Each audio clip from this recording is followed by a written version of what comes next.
Okay, great. My name is Alex, and I am one of the organizers of San Francisco User Experience Designers, along with Mila, who's on the call with us here. About 3 weeks ago, we met to discuss our prompts for the remote design jam, and the teams have been working very hard to put together presentations. How it's going to work today is we're going to be inviting 6 different teams to come and present their work. And each team has 5 minutes to present, which will be followed by 3 minutes of QA. The QA will be moderated through the chat panel. So either put your question into the QA and it will be addressed if there is time, or feel free to raise your hand and we can call upon you so you are unmuted. Like mentioned, we have 7 teams. So that's actually 6 teams. That's team 1, 2, 3, 4, 5, and 7. So there's no team 6. We're going to be starting with Grace Lee, team lead for team 1, followed by Anita, team 2, Stefanie, team 3, Jonathan, team 4, Kevin, team 5, and then Marina and Galen at team 7. We do want to keep the time pretty close to 5 minutes. So at the 5-minute timer, I will chime in and mention that the time is up. Usually I will do this about 30 seconds before the time is up. So once I chime in, feel free to kind of wrap up, and then we'll move on to QA.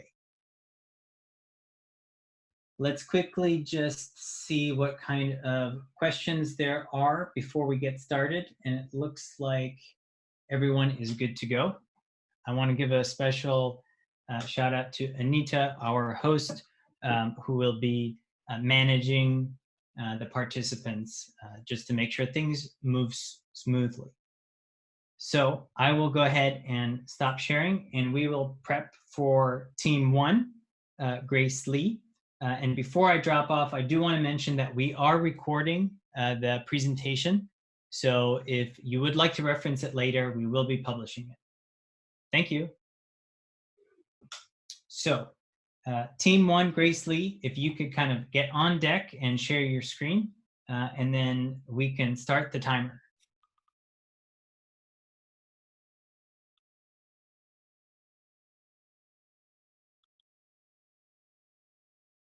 Can you guys see my screen, just to make sure? Yep. Yeah, I can see it. Okay, cool. I will start now. So, hey everyone, my name is Grace Lee. As part of this design challenge, my team and I came up with Groceer, which is a grocery volunteer delivery app. It is a community-based app for neighbors to purchase groceries for neighbors. And so a problem that we really wanted to address was the fact that right now, obviously, we are all stuck at home. There's a lot going on, and we're really worried about the spreading the virus. But at the same time, all of us still need groceries. And our team's approach to this was, we want to help limit the amount of people who are going out right now. But at the same time, with the shelter in place and the staying home, there's a level of isolation that's involved, and so we wanted to introduce something that is more community focused, that builds a level of connectivity and at the same time helps people get the groceries they need. And so we wanted to create something for people who have access via their mobile phones, and people would be submitting requests for groceries. And then if a neighbor were to see it, they could help pick up those groceries. With that being said, we started off with a survey trying to understand people's shopping habits, grocery habits. And the response for this was pretty good. There were over 100 people that replied. And I mean, the theme that came from all of this was pretty clear. Obviously, no one wants to get sick. It's really scary right now, but neighbors still want to help their neighbors. So I'll just be walking us through this prototype that we put together. from the perspective of a user who is using it for the first time or for uh, X amount of times, basically. And I'll be explaining the thought process behind our design decisions along the way. So right now, if you were to download this app, as someone who wants to volunteer their time to pick up groceries for other people, you can see an activity feed that has information about people who are currently helping to deliver groceries and people who want groceries. And the whole premise behind all this was really, it's real. You can see your neighbors here. It builds a level of trustworthiness. It helps people connect. And so if I were to open this up, I could also go under tasks to see how many people around me need groceries. And then I could also see, based on the colors, how urgently they need groceries. So someone who's red needs things right away. Someone who's green is just like, whatever, I can get these items whenever. And yellow, someone who's kind of in between. And so with these different views, you could also go into specific grocery lists. You can accept requests from your neighbors who are looking for their groceries. So hypothetically, if I were to shop for Jenny, I would check out her grocery list, see if I can pick up these items for her. So she wants some lettuce, tomatoes, beef, chicken. And I could be like, hey, I can pick this up for her, no problem. I could go ahead and accept that request and let her know that I'm leaving. So this is kind of consistent with a lot of apps that we have today, like ride sharing, like Uber and Lyft. They let people know that the person's on the way, like Instacart. And so it just helps to show people that your order is coming and then your neighbor's helping you out. So we built these series of confirmations. And as a shopper, you can constantly be updating your the person you're helping out through this status screen. So as I'm shopping, I could go through the grocery list for Jenny and be marking off different items that she wants to buy. And the whole purpose of that really is just to let her know that these things are going to be on the way. It's going through. And as you shop, you can let people know that the item is in your hands now. You could let them know it's not available if it's not, or you can try to find a substitute. And the idea, again, is just like to keep people updated throughout this process. So as I go, I can check off everything that I purchase. And ultimately, when it's done, I can check out, just like any other app where you're making a purchase. And something that we wanted to add here was the option to allow people to take pictures of a receipt.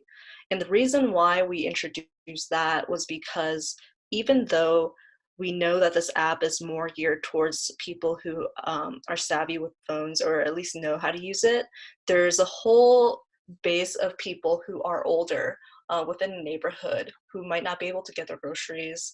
And those people might not be as good with technology, and they'll want to see things in a more concrete way. And so taking the picture of that receipt was a way for us to introduce this option. And payment is confirmed here. And then We have about 1 minute left. yeah, once that's done, they can confirm, and they would just see another series of confirmation screens, just as most apps do today for a common design pattern. And that's essentially the high-level overview of Brochure that our team came up with. And then one thing that we wanted to mention was that this was based off of one survey, this design. There are drawbacks such as misusing. There might be behavioral hoarding, different things that we were not able to directly address right away. We're also aware that some people aren't as tech savvy, and then there are payment methods that could have been hashed out even more. But overall, this is something that we wanted to use to present to a community, to keep people connected, limit the number of people on the streets for their safety and for the safety of others, and then just get people what they need, and then feel more connected in these hard times. And that'll be it. Awesome. Thank you so much for that.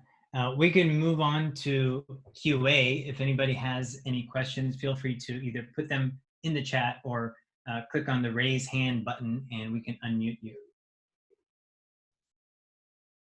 Okay, it looks like there are a couple of questions that came in through the chat, and I'm just going to read them out so we know which question we're answering. Anita is asking, does the requester have an option to let her request to be picked up by someone who's leaving now if the one who offered is leaving later? Okay, so the whole idea behind this was that we wanted to have a matching system where you would, if you were purchasing groceries, you would want to be matched up with someone who is close by, but really that is dependent on the person who is actually buying the groceries. So really it's not something that we had a fully fleshed out solution for, but we wanted to design this in a way where there was like a human aspect where they would identify requests through like location and convenience. Great. And another question is, can you talk more about the survey? How many questions, what type of questions, and who did you target? Yeah, we had around 10 questions. Those questions were surrounding frequency of shopping, like how often do you shop per week? What do you purchase per week? And then how do you get to the grocery store? And then also where they live. So we understand the geographic locations, like if they live in cities or more or rural areas. And then what was the last question for that? It was how many questions, what type of questions, and who did you target? Okay, so our target here was 23-year-olds to 50-year-old individuals, male and female. Cool. And then there's one more question from Christine. She's asking, who pays? Is there any danger of the orderer not paying? So the person who is requesting groceries would be paying, and we wanted to do this in a way that is very similar to a lot of popular apps today. So if you're using any ride sharing apps, any grocery shopping apps normally, your payment details are already saved in your profile. And so it would all go through that back end transaction. And then there was another thing that our team wanted to keep in mind was that sometimes people might be paying, like expecting a different amount for the groceries. Any amounts would be communicated by that final confirmation screen, so adjustments could be made if payments is not acceptable to the end user. Great. Alex, do we have time for one last question? We do. We have time for one more question. Okay, Kathleen is asking, are you assuming a person age 65 plus has a smartphone and must have a smartphone in order to use the service? If so, why? So that was not an assumption. We were aware that a lot of older people might not have direct access via phone. And so one workaround around that is just the reason why we focus on younger people when it comes to targeting, because those people have their phones, and since this is a community-based app, that they would be able to help older people put in their orders, because one assumption among a few others is that there are multiple family members within a household, and they could help in that aspect. Great, thank you. I think those were the questions we had. Okay, great. Thank you very much. We are now moving on to team 2 with presenter Anita Grandhi. So Anita, go ahead and share your screen.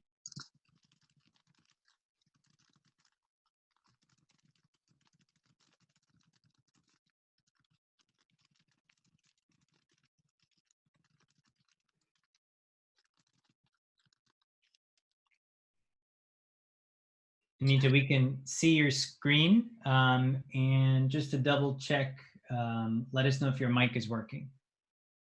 Yeah, can you hear me now? Yep, sounds great. Thank you. Go ahead. We'll start the timer.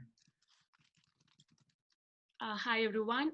So first, I want to thank GlobalUXD for putting together a meaningful and fun challenge for all of us, completely on a virtual platform. So COVID-19 pandemic, as we all know, is a global health crisis. And all over the world, people are in uncharted territory, facing challenges like never before.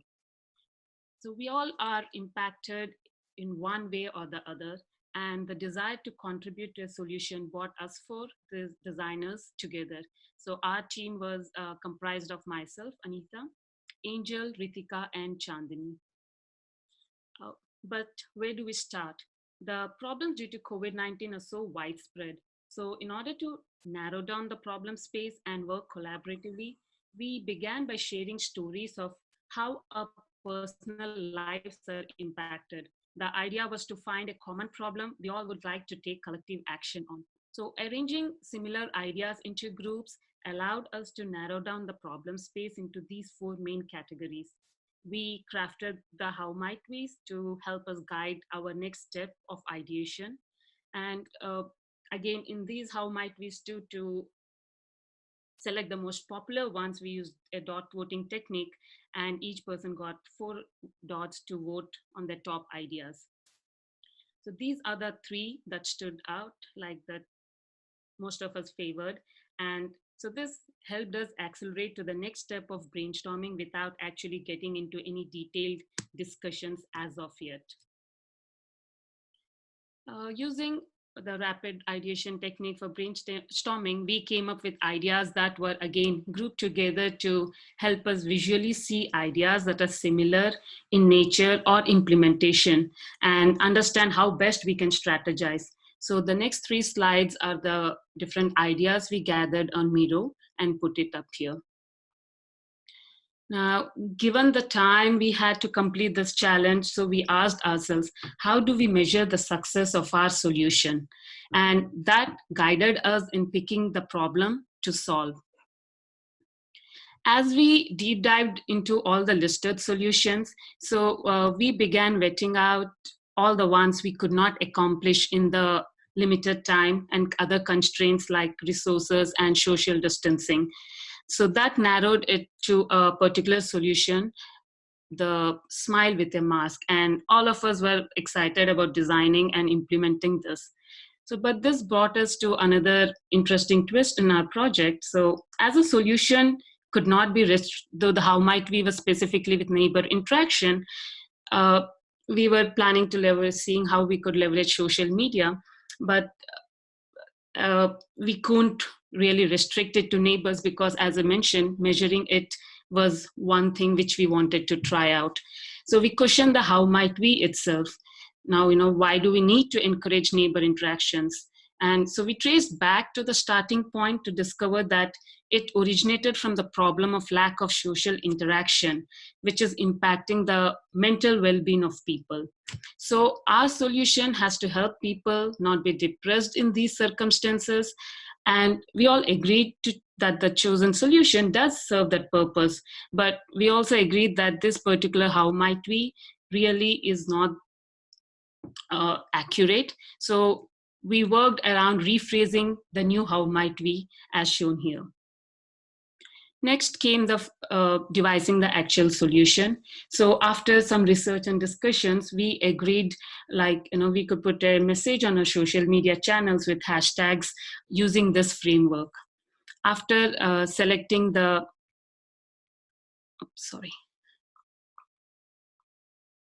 after selecting the campaign title and hashtag, so we designed the solution. And our solution was a message that we all posted on our social media, namely Facebook and Instagram. So we started with a strong and relevant title, Spread Gratitude, Not Corona. And following it was a message of the opportunity we as an individual got because of being quarantined at home. Then it was followed with a message of gratitude for people who are working for us to help keep us safe and helping us adapt to this whole situation. Then it followed with the actual instructions of what they had to do. And our success measures was to count the number of reshares and hashtags. We implemented the solution and gave it a week's time to catch on before we measured the results. The usability test revealed that we had to iterate to achieve better success. For only 3 people reshared the post, and that too not exactly as we intended. However, we started talking about it, and we did see that there were some successes out of this based on the number of likes and our messages got, which was about 273. And it also, one side effect of it was like there was some social interaction. Friends reached out to find out what they were, like what we were doing, and have a discussion around it. So these are some insights and iterations for the next suggestions for the next iterations. Like we decided the message had to be reworded to help and convey why we are doing this and our intent and how this will help. And also social media, as it could be again the reach, with we just posted in our own 4 of us, so it was not like a wide reach. And so that is something which we could look into, and also the turnaround time. We have 1 minute on the timer. Sure. So overall, we wrapped it up by listing our learnings on this project. So Chandani felt like collaboration was the key that helped us come up with a solution and actually test it. Angel thinks opportunities lie within different methods, and users' needs can be met in different ways. Like this wasn't a like a digital solution or app or anything, but it was still a solution that was still addressing the user's needs. Ritika discovered that iteration is essential to design an efficient solution. And as of me, I think a diverse group of people working collaboratively can come up with some really out-of-the-box solutions. So overall, this was our project, and this is how we address the problem about mental health of people and came up with this solution. Thank you. Thank you very much. And I think, so we'll transition to questions now. I have 3 minutes allocated for questions. But before we jump into questions, I just want to mention that it's so cool that because, we're doing this remotely, we do have time to collect data such as the what you were presented with your usability tests, because we have weeks, not hours, when we usually have a typical in-person design jam. So that's pretty cool. So we'll open it up the floor to questions. Either go ahead and click on the raise hand button or type your question in.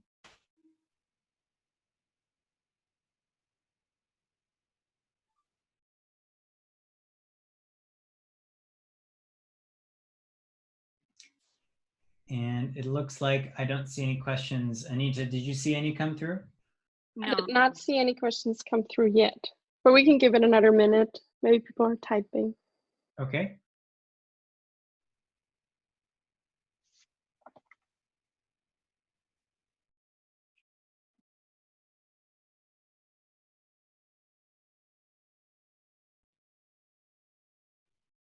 Okay, Kathleen has a question, and the question is, what did you come up with regarding a product?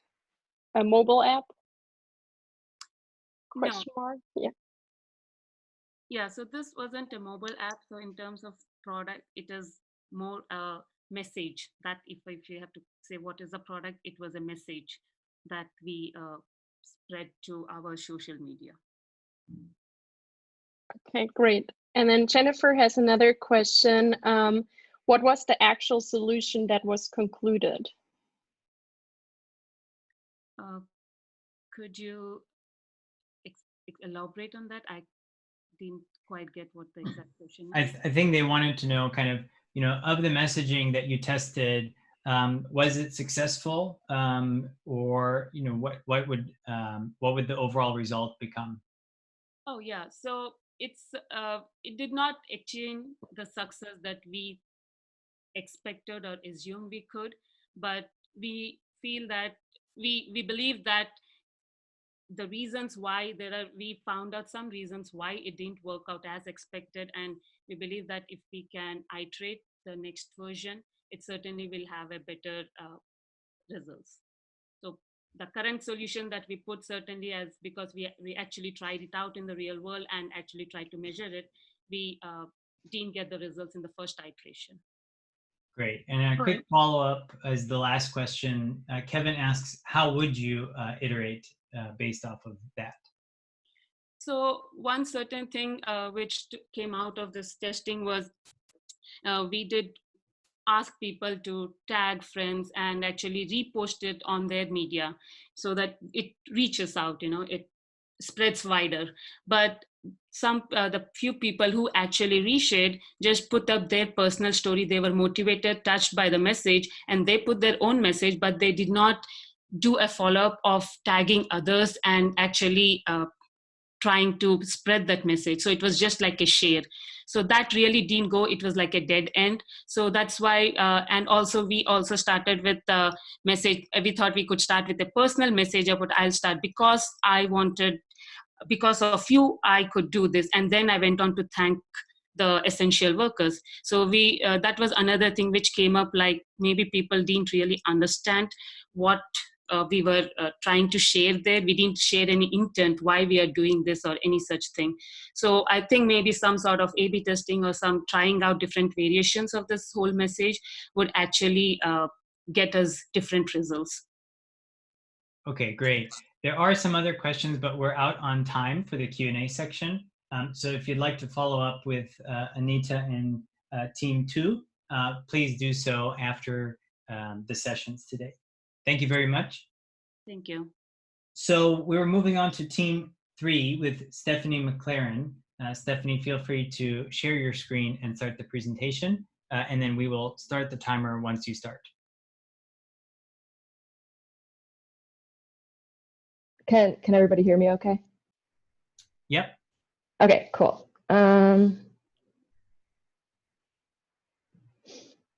Okay. So our team also was focusing on this is Essie. Our team was Emily, me, and Jimson. So our team was also kind of focused on kind of getting essential items, kind of like Team 1. We know that collecting essential items is really difficult for people who are at higher risk because it's kind of scary, like elderly people, people with underlying health conditions, or people who are pregnant. And then also essentials are in high demand. So even younger people are going to local stores and they're seeing that once they get there, the thing they want is not there. So people are making kind of these useless trips to the stores and exposing themselves to others with kind of, it's just unnecessary, I guess, in a lot of ways. So our problem statement is people need a better way to get essential items for themselves or a loved one. We came up with 2 personas. One is Akio Shen. She worries about her parents getting the supplies they need. I guess I won't go too into detail because we have a lot to cover. The other persona is Patrick. He's an older man. He goes to the store and there's no toilet paper left. He's exposing himself, you know, and then having to keep going back to the store and checking back. So the solution we came up with for MVP is deliver essential items and track essential items. So delivery would kind of collaborate with like suppliers instead of the stores, because the stores are already short on the items. So kind of trying to partner with suppliers and getting the deliveries direct to the people instead of having that middle man of the store. And then the other part of our product is tracking essential items, which would be partnering with stores and tapping into their inventory system to allow people to search the availability of items that they need. So we did a couple flows to try to figure out how we might make this product happen. And then I guess I'll just go into our prototype.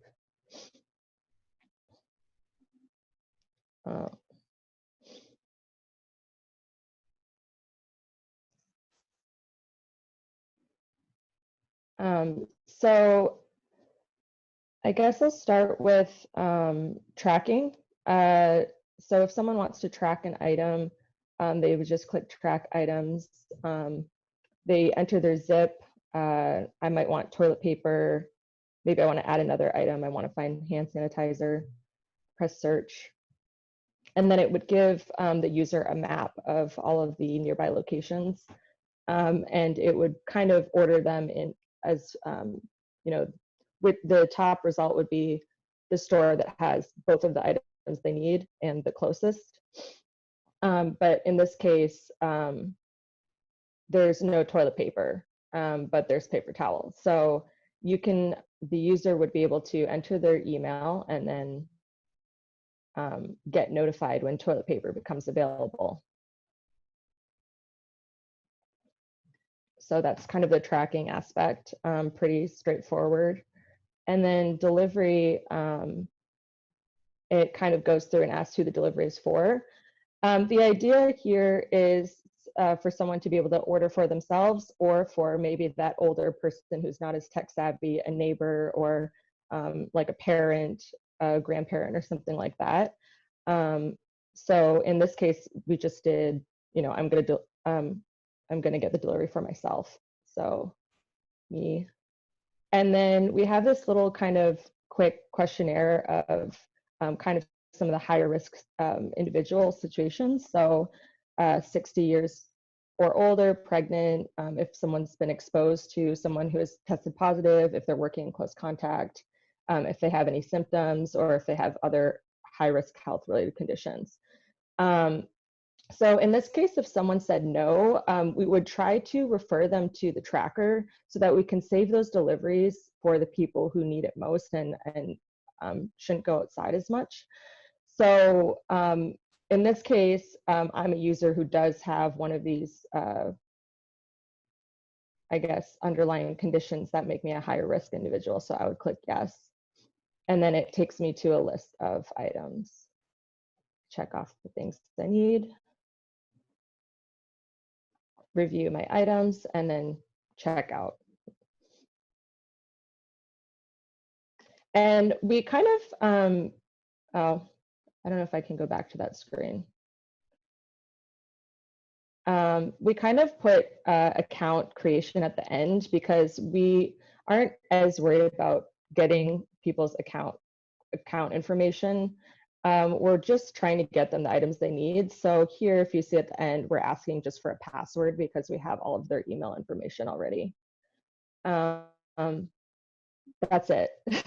I guess I went kind of fast. No, that's great. And you're just on time.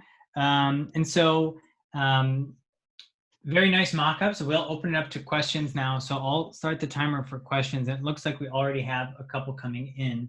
Anita, do you want to read them off? Sure. So Michelle is asking, who would be responsible for doing inventory of these items in a store? Or items in store?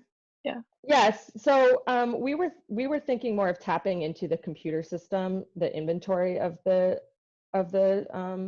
stores, like into their POS, and not like having someone manually count. Obviously, that's something that is going to be hard to do. Like, we didn't have time to think through all the logistics, but if someone has something in their cart, it might say that there's one item in stock, but they haven't checked out yet. So there are some kind of situations that we'd have to think through. Cool. And then I think the second question is somehow related. It was, how do you gain access to a specific store's inventory in order to report availability on specific items in particular locations? But I guess that's like the same answer, really. And then Danny's asking, this is a cool concept and presentation design. How was the purple color scheme and font decided on?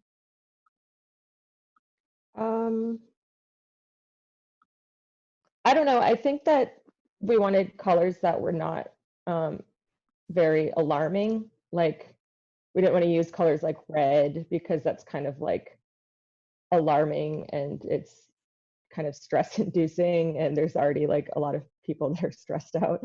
So I guess we just wanted to use like kind of these cool, like relaxing tones.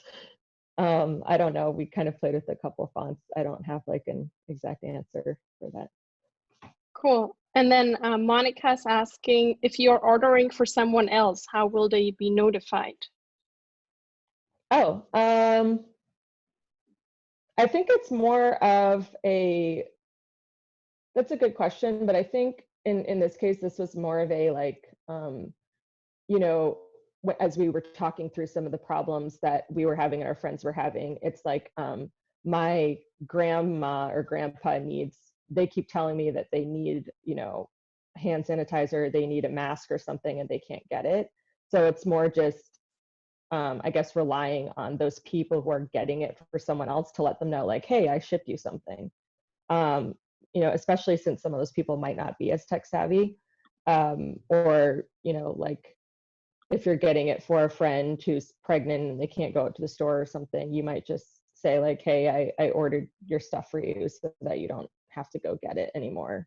I think it's more just, you know, you're getting it for a loved one, so you're gonna be in conversations with them. Sounds good. And then I think somebody, Seiko, is raising their hand, so I'll allow you to talk now. Did that work?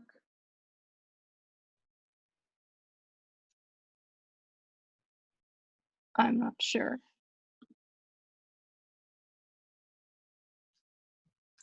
Since we're coming up on... Seiko, I think you can talk now if you want to ask a question. Maybe they're on mute. I can unmute too, maybe. Sorry, it's a mistake. Yes, now it's, oh, okay, no worries. It's working. I think they might have raised hand by mistake. Okay, no worries. So since we're coming up on time, we can just answer one more question, and then we can move on. Okay, we can, let's see, there's a bunch of more questions. Jordan is asking, what is the purpose of tracking an item? Why can't I order an out of stock item and it will be delivered to me as soon as it comes in stock? I'm not sure I understand the question. I think he's, yeah. I think he's asking like, why would you want to track the item when you can just like get it delivered? Right.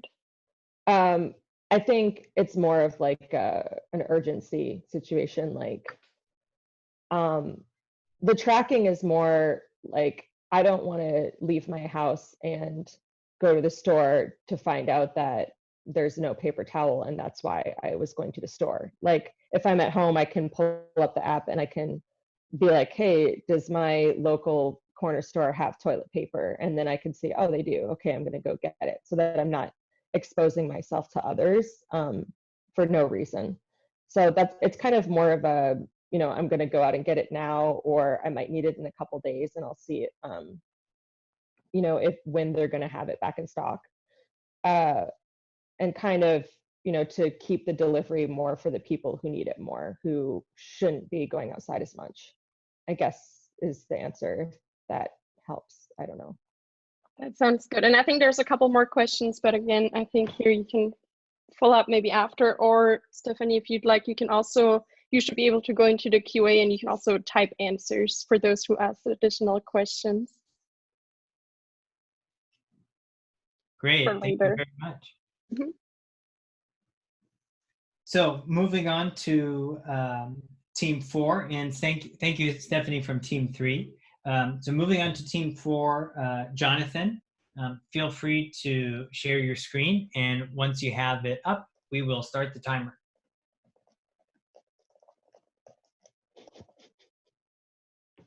Everything good? You can hear me? Yep, we can hear you and see your screen. Okay. So my group came up with a product called Frontline Check-in. We were looking at various solutions to the problem at hand, and we noticed that the there's a ton of information out there for the general public, and there hasn't been a lot of announcements for people who work in the front line of the health industry. So we wanted to come up with a product that helped with how they take care of themselves and deal with stress.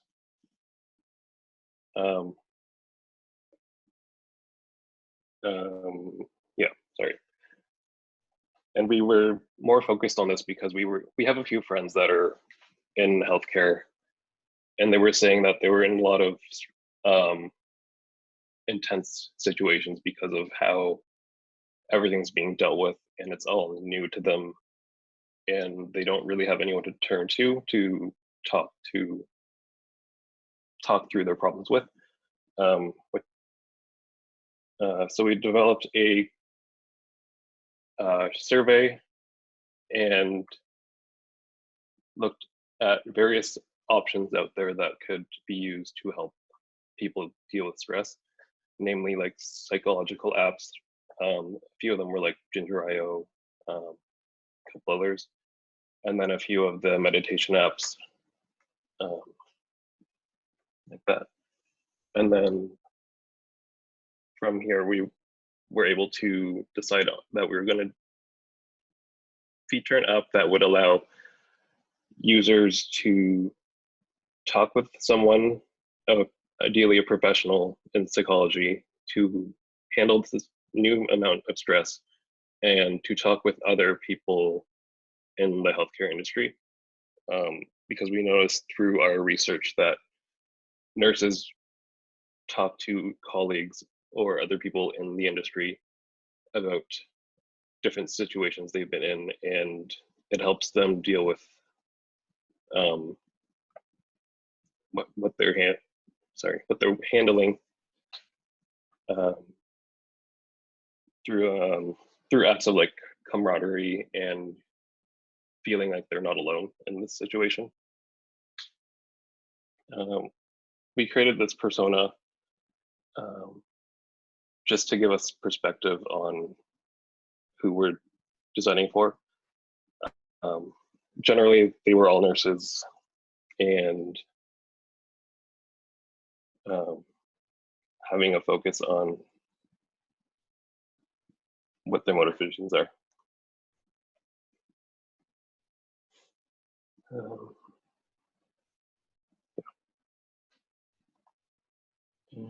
As for flows, the app would circulate around a posting situation, so like Facebook or Reddit, where you can post articles or daily thoughts or memes and get feedback from other people. This was one aspect from our product. The other part was a chat feature, which would allow you to chat with professionals and colleagues alike, where you can develop, I guess, some kind of relationship or friendship with your colleagues to deepen the amount of community that you have within the hospital you're working in or the area. For the talking to a psychologist part, it would be a little bit more professional in the sense that you're talking to someone that has outside perspective and can keep you in check with things and allow you to voice your problems without having a huge amount of judgment.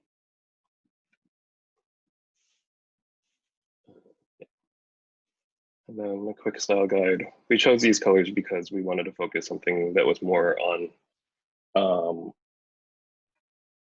optimism, calmness, and professionalism, which is what we get from like the cooler blues and the greens, and then the pop of yellow. So wireframes, we did a fairly simple, quick mock-up of what we were planning to do. And then we jumped into the high fidelities. Yeah, pretty self-explanatory here. Foreseeable problems. One of the big things was privacy and people being afraid of posting things online because of the environment they're working in and it being not professional. So we were looking towards having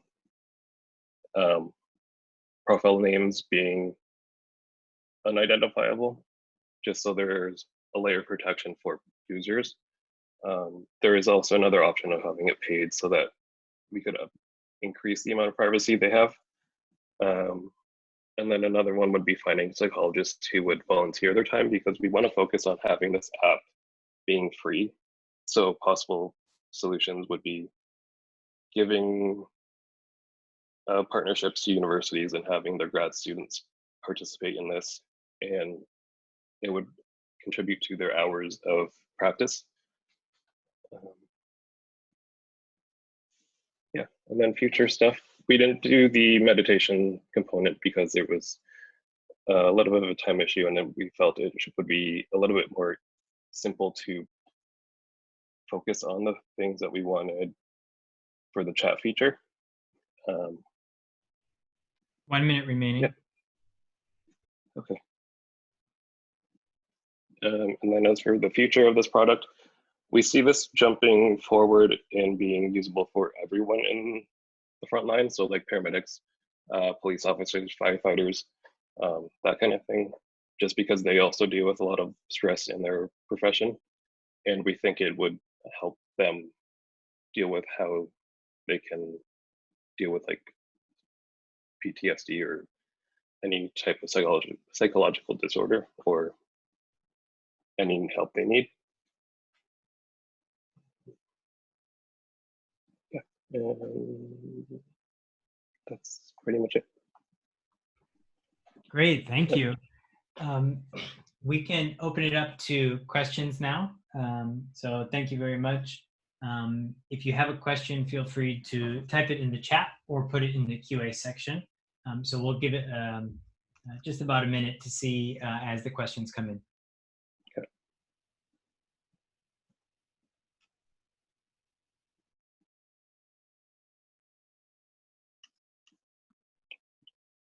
Okay, Danny's having a question. The question is, what was used to build a personas, for example, user interviews / surveys, and how many? Yeah, so we looked at the user interviews that we sent out. We only had about 6 responses, which isn't a lot, but considering everyone in that profession is probably busy, we were happy with what we received. Okay, Was great. that good enough? Yeah. I think so, yeah. And Dan is asking if you can please show the pages of the screens again. Sure.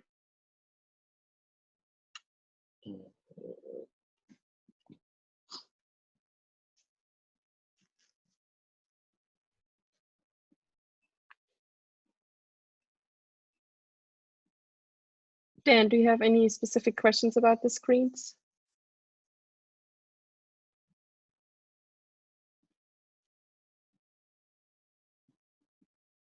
Okay, maybe in a moment, so we can give it a moment. Sure. Okay.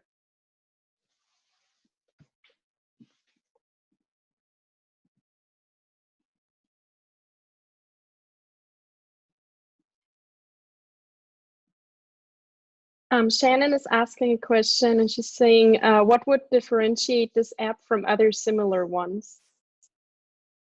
This one would allow people this would allow there to be a focus within the app, so psychologists know what they're getting into, and they can be better prepared with the types of clients that they would be working with for the chat feature. And then as for the posting part, it's more of building a sense of community for people who use this app, ideally the nurses. There was one of the comments that I forgot to mention, that there was a fall through within the community building that they are currently in, and they would like to have something that would bring that back. So this would be a nice feature to have. Great. And Dan has a question now about the screens. The question is there a reason for the order of the top 3 items?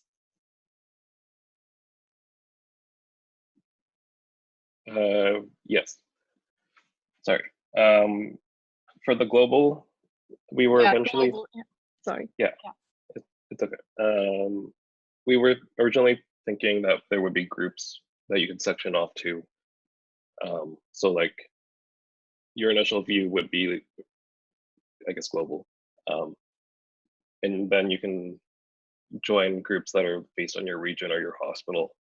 And then those would be in a different section, but just for quick views, it'd be like the global, your personal posts. Those would be like if you post to global or your different groups that you're posting into. And then the quick access to the talk to a therapist, because we wanted to highlight that feature as like an easy access. Great, thank you. Okay, great. Thank you very much. And that was team 4. Thank you, Jonathan. So the next team on the schedule is team 5 with Kevin. But as I'm looking through the list, it seems like Kevin is currently not on the call. So if I'm wrong, or if there's somebody else from team 5 that is interested in presenting, please feel free to put it in the chat and we'll come to you. But for now, let's switch to, oh, looks like Kevin is on the call. Okay, great. Kevin, can you try sharing your screen? I think Kevin is a participant. Kevin, I'll try to make you a panelist. Hold on for a second.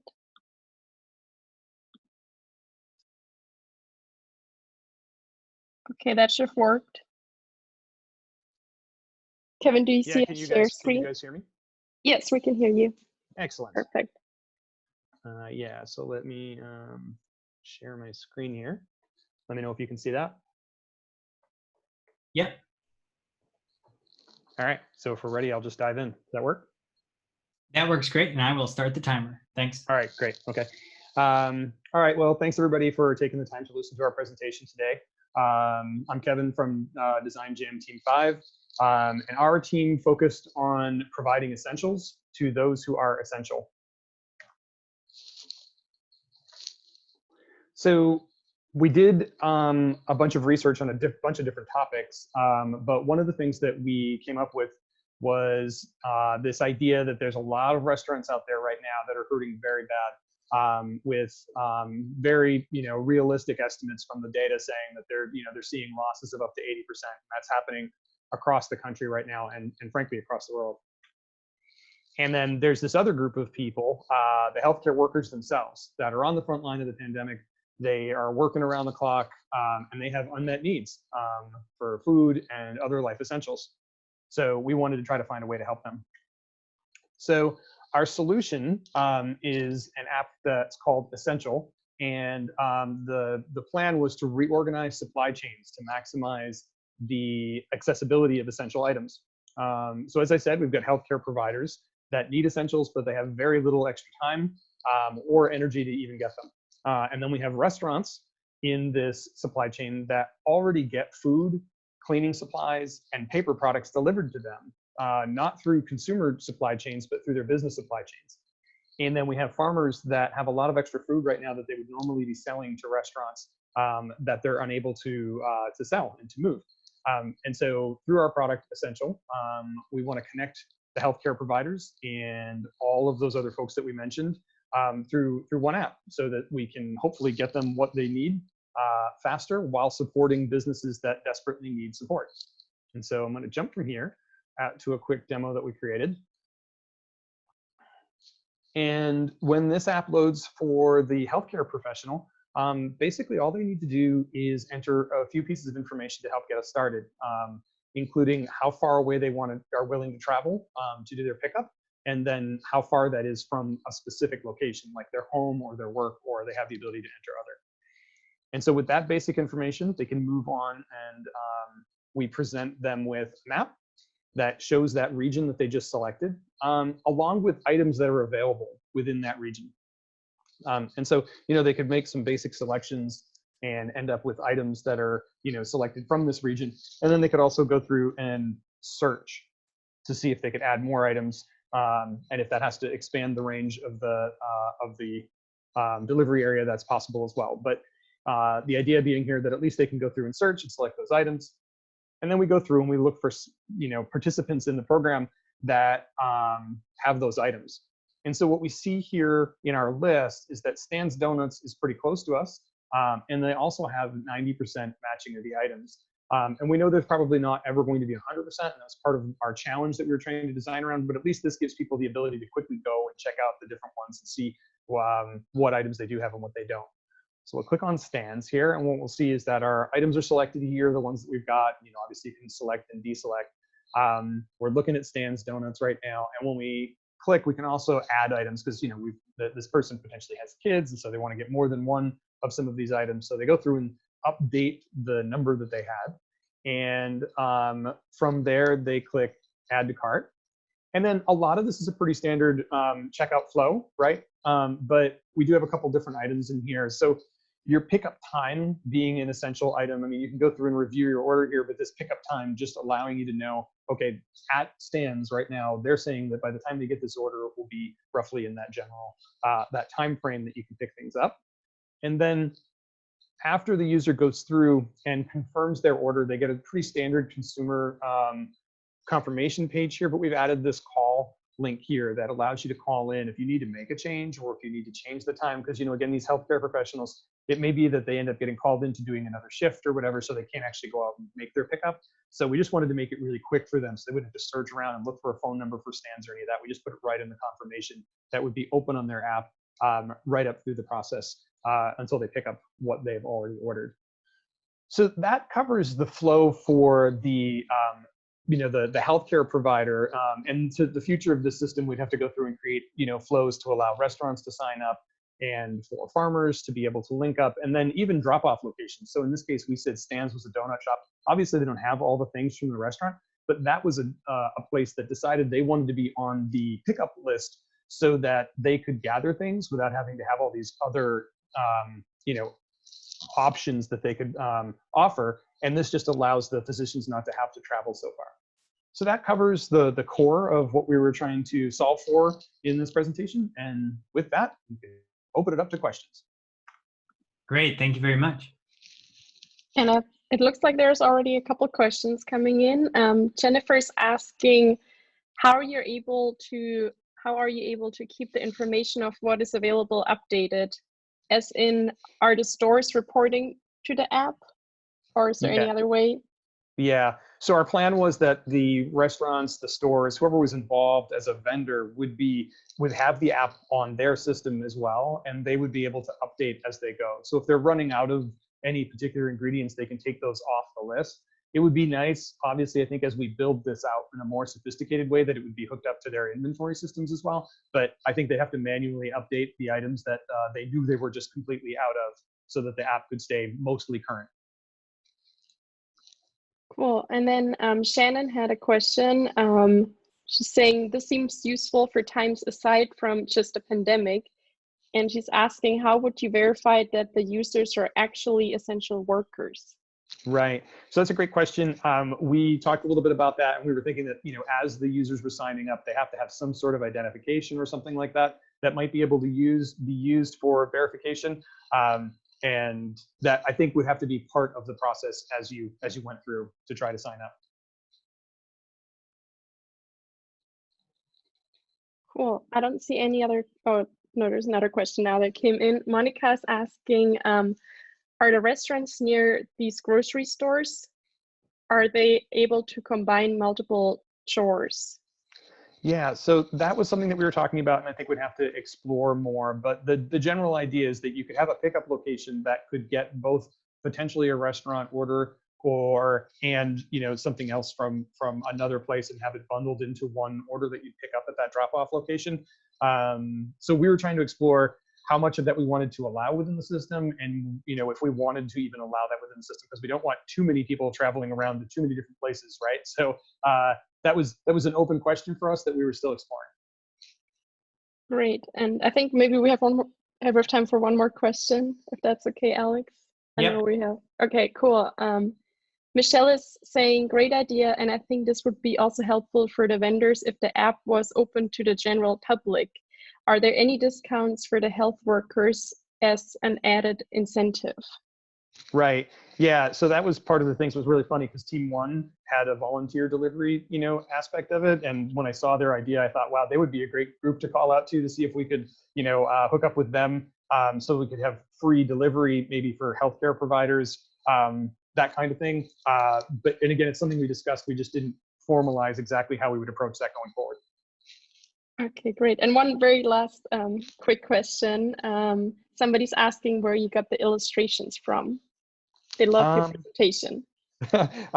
It's a great question. I'd have to actually ask the design team because I didn't grab all the different illustrations. The parts of the slide deck were from a template that's at the end. It's SlideGo is the place where we got a lot of our slide stuff from, but we heavily modified what they gave us.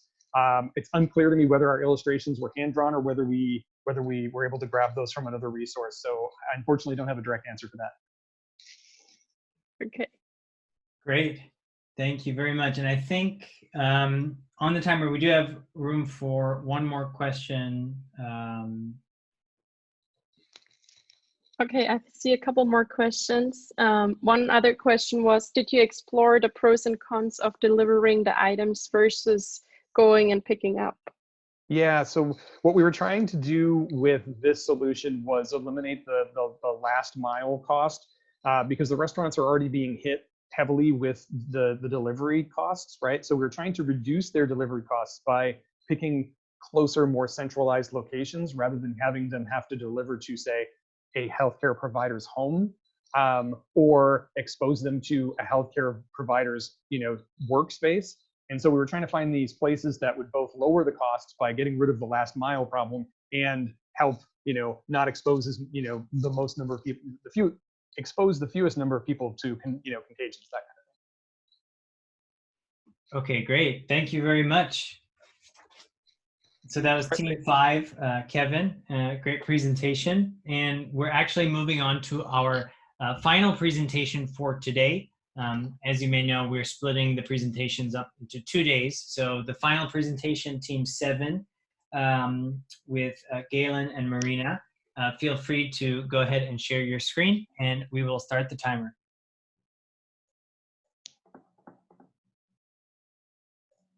All right, let me know when I'm visible.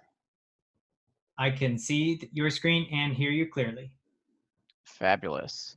All right, well, my name is Galen. I am part of Team 7, and like a lot of the other groups, we took a look sort of at kind of essentials, but we were more focused on individuals that were at high risk. I guess first to introduce the team, our elves on the shelves at Shelfie, we have Marina, Jess, Rachel, Abina, Jonathan, Casey, and myself.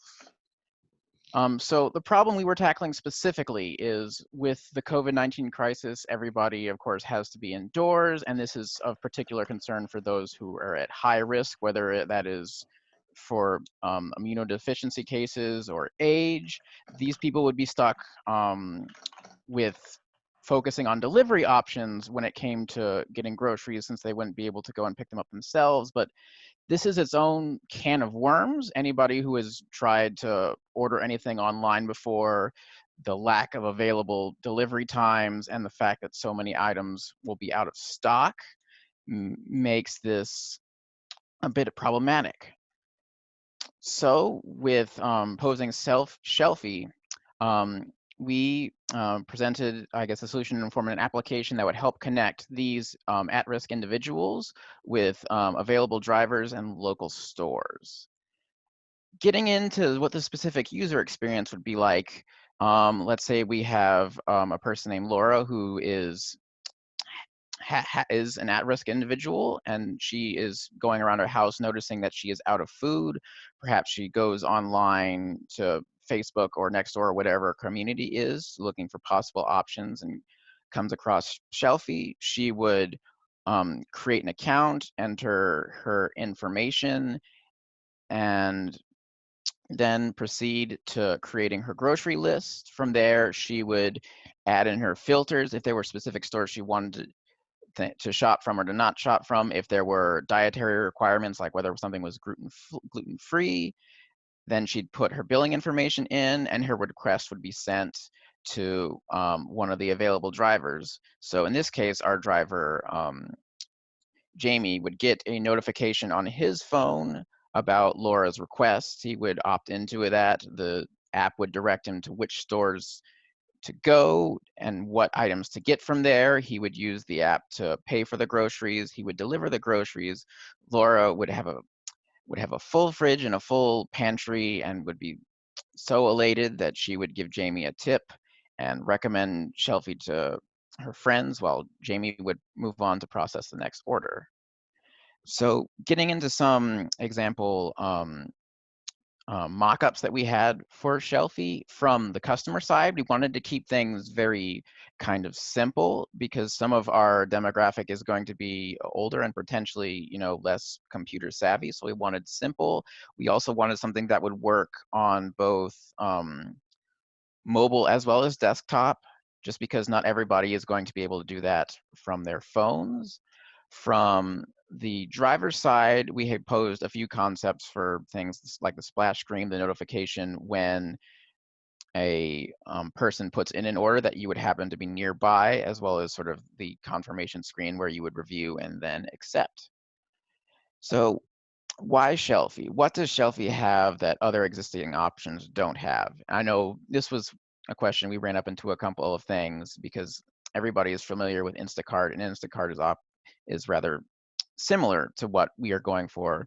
And one of our biggest differentiators of that was that we are store agnostic. If you were to shop on Instacart, you would start off by saying which store you'd want to go to, and then you would put in your list, which is all well and good if you want to go to Safeway for your groceries. But if Safeway doesn't have those items, you're kind of out of luck.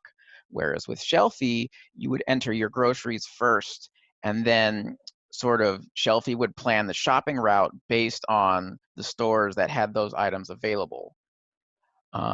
We focus on the vulnerable population, so Shelfie would be prioritized more to people who are at high risk. As a result of that, there would be more available drivers because we wouldn't be as weighed down as far as orders if it was sort of open generally. Buying locally, Shelfie is focused on local stores, which tend to, or so far have tended to get neglected. During the crisis, more people making their rush to kind of your bigger chains, and this would help them, I guess, gain more notice as well as with their business. And then finally, connecting the local community, we are about local drivers as well as local businesses, and sort of bringing people together is of particular importance in a crisis such as this. And finally, if you happen to be watching our presentation and you are interested in getting involved or helping out, and you are a developer or investor or a community leader of some sort, you can, I guess, send us an email at shelfie.us@gmail. Yeah, that is the presentation. Thank you guys very much, and we can move to questions. Very cool. And I love that storyboard. Cool. I see the first question already came in, and the question is, so somebody's saying they really like the idea, and they're asking how you came up with the name Shelfie. Well, obviously we were sort of playing around with this a bit, and we're trying to think of it something clever. I think Jonathan was actually the one who posed this, and it was surprisingly one of the first things, and it's like, oh, that's golden, we're not going to do any better with that, and so Shelfie stuck. And I guess sort of the idea was, shelves being bare, get grocery deliveries to fill them up. Cool. And another question was if the email that you showed on the slide before is the real email address, and they're asking if you're continuing this project after the jam. So yes, that is a real email address, and at this point we are exploring the possibilities as far as what could go forward. I know one of the things we were very interested in was sort of the community outreach aspects. So that's where we are at present. Cool. And Monica says she loved your presentation and she's wondering how you made the storyboard. I'm going to mess up on this. I believe those drawings were done by, oh shoot, either Rachel or Cassie. But yeah, those were all uniquely done sort of within our team. Cool. And Marina's raising her hand. If you want to ask a question, I can allow you to talk now. I'll unmute you. I just wanted to say that Yeah. it was Rachel who did the final drawing, and the team did amazing prototyping. We did the role playing so that each team member was playing the certain role, participating in this overall experience. Jess captured all the steps, and after that, Rachel did amazing drawing. Cool. Awesome. Thank you very much. As mentioned before, if you have follow-ups for any of the teams, feel free to reach out to them either through meetup.com and the meetup channels or through the Slack channel that we have. Overall, I just want to say thank you.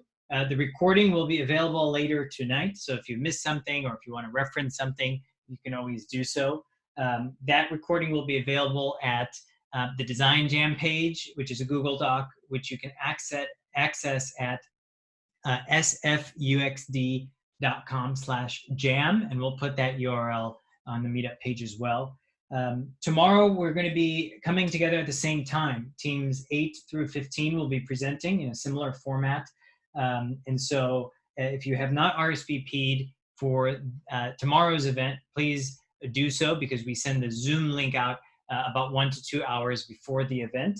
And I just want to say thank you. Thank you to Anita, who was managing the questions, Mila, who helped organize and facilitate, the team leads who met with the participants over the last couple weeks.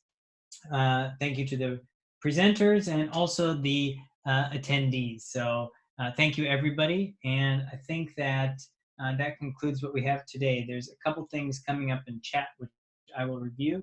And yeah, so the next steps, Marina is asking, what are the next steps? So what we're going to be doing is after the sessions tomorrow, we're going to be creating a page where all of the PDF versions of the presentations are at. And so we'll continue to share them, and we'll kind of conclude the Design Jam from there. And I think that's it. So thank you very much, and we hope to see you tomorrow. Alex, I wanted to add one other thing is something that Team 7 was already sort of doing. We wanted to figure out a way of also supporting you guys to continue these projects, and we really encourage you to continue working with each other. And also super, super impressed with how much you guys were able to dive in and do so much in such a short amount of time. And in the future, we also want to do more long-term projects as well. So if that was a concern for anyone, that's definitely something we want to continue doing, and turning these into more hackathons also, which goes into one thing that we are sending out as well is going to be a feedback form after all of this is done.